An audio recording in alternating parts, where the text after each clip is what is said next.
People who fall asleep instantly, how? Do you have a routine?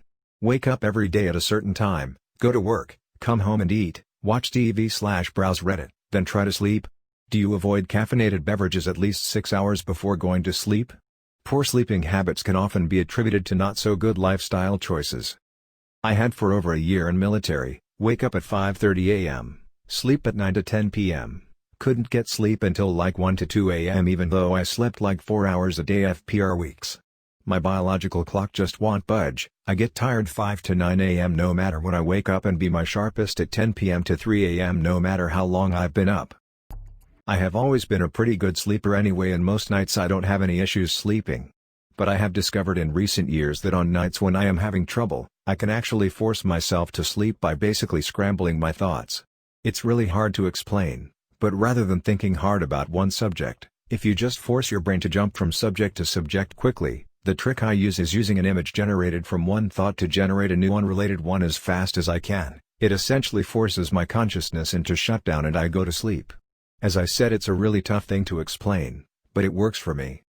Edit, u/reach out loud gives a better description of the thought scrambling process and example of how to do it below. I've never heard someone else describe that, but it's exactly what I do. I'm a terrible sleeper and this is the only trick that has ever worked for me at all, other than medications. I just try to turn my brain into a constantly changing scene with no plot or characters ever continuing onward. Like there could be a knight climbing a hill, but he sprouts into a flower at the top that turns into a sun which becomes a cue ball breaking the other billiard balls apart that turn into fireworks that rain over a pond where I watch the ripples turn out and they become sound waves from a trombone, that coils into a snake about to strike, etc. etc. etc. The rule is you can never continue in one image, so it becomes a constant exercise in letting go and letting the most random subconscious connections form, and it transforms itself pretty directly into dreaming. And I need it to move quick to keep other thoughts from sneaking in.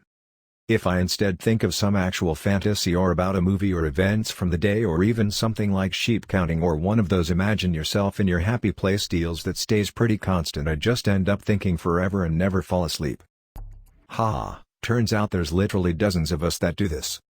My brain does this, just flow from thought to thought, and then it gets so random and before I know it in a sleep. Sometimes I catch myself in the middle of changing topic and have a moment of wondering how I got from thinking about dogs to mountain climbing with Bob Ross. I wonder if it's something to do with some sort of bad symptoms. Lack of focus on one topic for a while just helps with that. See, I used to do this as a child but on purpose as a brain exercise. I think I did it in case I needed to fool a lie detector. I would try to think in as many layers as I can. I would sing the alphabet, while counting and picturing groupings of objects or colors or whatever, and try to expand how many layers I can think in at the same time. Now when I lie awake at night trying to shut my brain down, it's useless because I'm constantly aware on one of my layers I'm trying to sleep. I also used to practice singing the alphabet backwards in case I ever got in trouble with the cops for being drunk. I was like 9? I don't know what was wrong with me as a kid.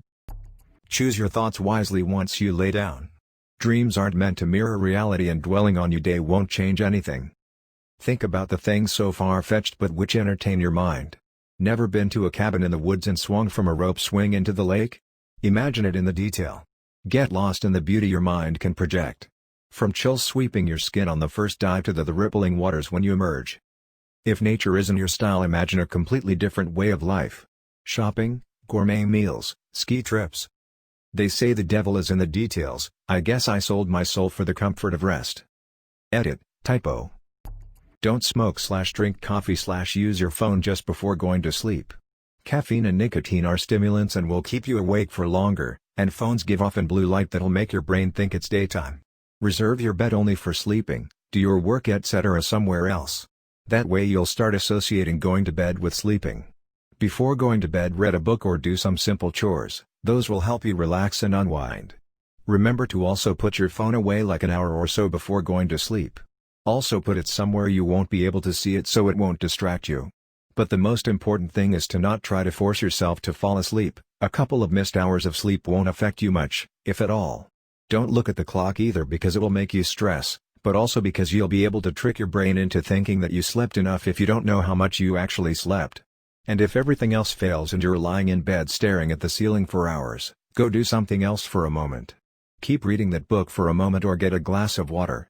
You'll be able to distract yourself and your body for a moment, and try again. And as many have already said, make yourself a bedtime routine, which you follow every time you go to sleep. Your brain will start associating that routine with you going to sleep. This is a good reply. Falling asleep on time is not a big mystery, just many people fail to notice all the actions they take to prevent falling asleep easily, like consuming stimulants or using bright screens all the way up until bedtime. Having a TV in the bedroom is a big no-no for me. Routine is also very important. I at one time worked shifts, around-the-clock changing shift each week. It was terrible for my sleeping pattern, and it took me years to get back on track after I stopped working those hours. At first I had problems sleeping. Like I could be 45 minutes on bed and yet wide open at 1:30 a.m. So soon I started to listen to white noises. There's a ton of options, but I listened to rain, thunder, wood crackling in fire and night sounds like owls and crickets. At first I didn't sleep with the sounds. Took me 30 minutes minimum, but within few days I could sleep within 10 minutes of listening to that. Simultaneously I had a plan to follow a routine. It took me a week to make me follow my routine. I have a circadian rhythm that will benefit you. Like waking up at 7 a.m. profits me. And sleeping at 11 p.m. and having dinner by 8. Use less phone. And if you do, have the white screen protector. I would say by 10 days my body would get up between 6 to 7 without an alarm clock and I'll be shutting down by 12. It just happens. It takes time, but it's so worth it. It infuriates my wife how quickly I can fall asleep, but I have a few things in my favor / that I do to help. Firstly, I have an amazing sleep mask. It has padded circles that sit over each eye so that it genuinely blocks out all light. I am almost deaf in one ear, so I can sleep on my good ear to block out any sounds. This is only useful when sleeping somewhere on holiday, as generally at home it is quiet in the house. However, if it wasn't, I would definitely wear earplugs. When I first lie down, I start on my back and take and hold the biggest breath I can and let it out slowly, then turn into my most comfortable sleeping position. If I'm not asleep within 1 to 5 minutes, then my technique for making myself fall asleep is to try and think of a plain white piece of paper and nothing else. If any other thought intrudes, I just push it out and think of the paper. It sounds fucking dumb, but it works. All of that together helps me fall asleep really easily, but honestly 95% of it is having a really good sleep mask. I have had brief periods in my life where, for various reasons, sleep has been difficult. At the moment I sleep like a little baby lamb. I watch a bit of crap TV at 9 p.m., then at 10 p.m. lights off. I'm asleep within a couple of minutes. I might wake once or twice in the early hours, usually due to cat capers, but I wake up properly at 6 a.m. and make a cup of tea shortly afterwards. My advice would be, no caffeine after about noon. No computer games immediately before sleep. No electronic gizmos in the bedroom. No stimulating TV before sleep. No heavy alcohol use in the evening. And so on. In other words, you need some tranquility in your life. It depends how important sleep is to you. For me, it's very important. My life wasn't always so peaceful, and I don't take sleep for granted these days. Deprive myself of oxygen slowly. I was one of those people who took 1.5 hours to fall asleep a few years ago. Count to 10 while breathing in, then force yourself to count to 11 or 12 when breathing out. Sounds exhausting, but you only have to do it adequately times, and it does work well once you've trained yourself to do it. This has the added benefit of focusing only on breathing deep, which relaxes you if you like it or not. Getting affairs in order that bother you for a long time helps immensely too. This is a serious tip that I've tested on myself over the years. I used to have troubles with falling asleep and would toss and turn for hours before finally drifting off. I noticed that the most during my high school and early uni years. I've read some articles online about studies regarding insomnia and other issues like that, and so I've concluded that I simply had wrong habits. During those years, I first lived with my parents, obviously, and then in a rented room with other flatmates. My bed was the place where most of my daily activities would happen. I was sitting on my bed to eat most of the time. I was studying, reading, watching TV, all while sitting on my bed. So then when I would go to sleep, my brain wasn't really registering that it is my rest time. When I finally moved to an apartment that had separate bedroom, it all changed. Bedroom was only for sleeping and relaxing, all other activities I would do in the kitchen, and/or living room. It helped develop a habit for my brain to think, okay, we are in the bedroom, going to bed, so it is time to sleep now.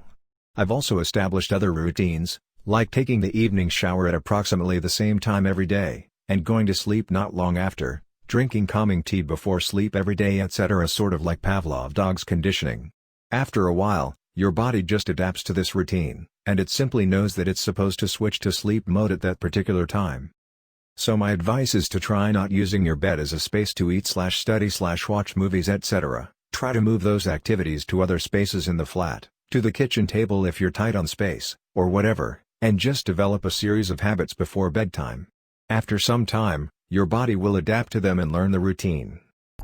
I tend to think that on top of all the lifestyle factors there's a huge genetic component. I fall asleep in under a minute even though I do everything wrong, coffee late in the evening, phone in bed, and all my family on one side is the same. We sometimes sit on the couch and collectively fall asleep during the conversation. I'm not a narcoleptic though, I don't fall asleep when I know it's unsafe, for example when driving. If I'm not tired at all but want to sleep for tactical reasons, for example to be refreshed for a very early morning, I always imagine the same story in my mind and again, I'm gone in a minute or two. I've been doing this since I was a child and it seems it's an accidental hypnotic trigger. I heard it helps to accept that it takes longer to fall asleep for many people. The more pressure you build up the less likely it is for you to drift off. Maybe try muscle relaxation or breathing techniques and build up nice imaginations in your head so just lying in bed still feels enjoyable and not like waiting and a chore. I used to do that imagining thing a teen often, but also with music. I would be listening to Pink Floyd's Wish You Were Here and imagine the exact same fantastical landscape and going through the same parts of it during same parts of the songs. It wasn't very detailed when I started out but gradually it got richer, looking like a more advanced and sharper render of the same thing. The first two songs, 20 minutes, is all it took before zoning out.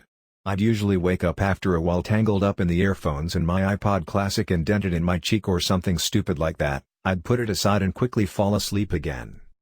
I still remember everything I imagined and I'm easily reminded whenever I hear the music. Golden rolling hills at sunrise, walking barefoot in the dewy grass, impossibly tall forests powered by turning gears, falling through them like Alice into Wonderland.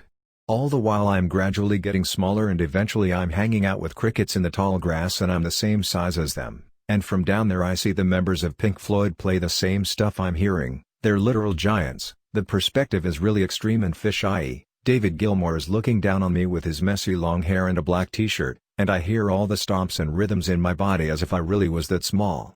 I never got past this point before falling asleep.